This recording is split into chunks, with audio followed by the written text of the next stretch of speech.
ছবির ব্যক্তির নাম ফাহিম, এক সময়ের যুবদল নেতা। তবে এখন কোনো দলের সাথেই সে যুক্ত না।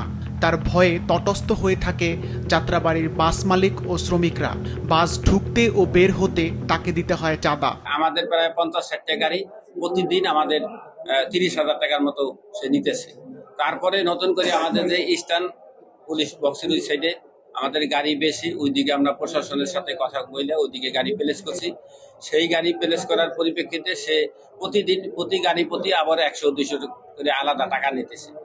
ইদানিং আবার সে 2টা প্লেস চাইছে। আমরা শুনছি যে সে পর্যায়ক্রমে 10টা প্লেসে দাবি করছে আমাদের।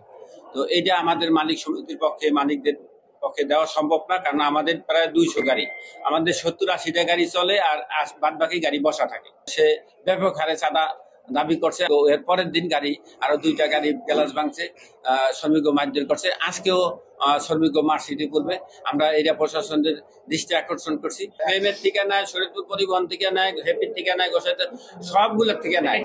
তাকে খুশি রেখেই এতদিন চলছিল শরীয়তপুর সুপার সার্ভিস পরিবহনের বাস মালিকরা। প্রতিদিন বাস প্রতি দিতে হতো 500 থেকে 1000 টাকার চাঁদা।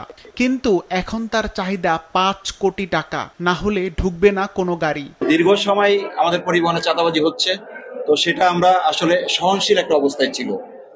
এখন যে অবস্থাটা আমি জেনেছি যেটা যে মালিক সমিতির কাছে তারা 5 কোটি টাকা চাঁদা চেয়েছে। এক যুবদল নেতা, যাত্রাবাড়ির নাম ফাহিম। তারপর থেকে আমরা গাড়িগুলি পাঠাচ্ছি যাত্রাবাড়িতে, কিন্তু আমাদের গাড়ি এ পর্যন্ত 25টা গাড়ি গ্লাস ভাঙছে, আমার 25টা শ্রমিককে মারধর করছে। আজকেও সকালে আমাদের এক শ্রমিকের মাথা ফাটায় ফেলছে, গাড়ি ভাঙছে। এখন আমরা এই গাড়ি নিয়ে যাত্রাবাড়িতে যাইতে পারতেছি না। এই শরীয়তপুরের 20 লক্ষ লোকের একটা দুর্ভোগান্তি মধ্যে যাত্রী শরীয়তপুরের জনগণ পড়ছে। এখন এটা আমরা আসলে একটা চাঁদাবাজ মুক্ত একটা পরিবহন আমরা চাই।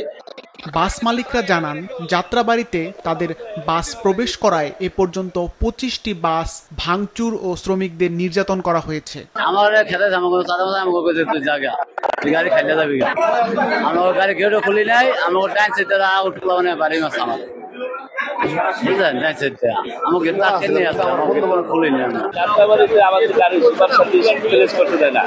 ওরা তো সুপার সার্ভিস ওখানে প্লেস করলেই কিছু লোক সন্ত্রাসী আসে, এরা এইসব মারধর করে, খ্রিস্টানদেরকে গাড়ি ভাঙচুর করে, এই আর কি অবস্থা। এই জন্য ভয়ে আমরা আতঙ্কে আছি, প্লেস করি না, গাড়ি চলে আসে। এদিকে শরীয়তপুরের পরিবহন থেকে চাঁদা দাবির প্রতিবাদে গতকাল পদ্মা সেতুর টোল প্লাজার সামনে স্থানীয়রা বিক্ষোভ করেছেন। এতে 40 মিনিটের মতো বন্ধ ছিল যান চলাচল। এ ব্যাপারে প্রশাসন যেন নির্বিকার। তাদেরকে বারবার জানানোর পরেও কোনো পদক্ষেপ নেয়নি বলে জানান ক্ষুব্ধ বাস মালিকরা।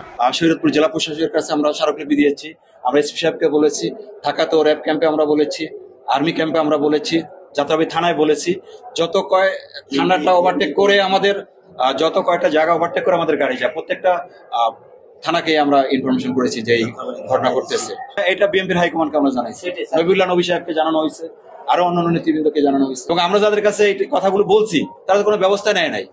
পুলিশ জানিয়েছে, এ ঘটনায় ফাহিমকে প্রধান করে বাস মালিকরা 25 জনের বিরুদ্ধে মামলা করেছে। দ্রুতই তাদের গ্রেফতার করা হবে। এই ঘটনায় ইতিমধ্যে যাত্রাবাড়ি থানায় একটি মামলা রুজু হয়েছে। সে কথিত যে যুবদলের যে নেতা ফাহিম নাম, তার সে 1 নম্বর আসামি করে 25 জনের বিরুদ্ধে একটি চাঁদাবাজি এবং মারামারি ধারা একটি মামলা হয়েছে যাত্রাবাড়ি থানায়, এবং সেই ঘটনায় আসামিদেরকে অ্যারেস্ট করার প্রক্রিয়া চলমান আছে।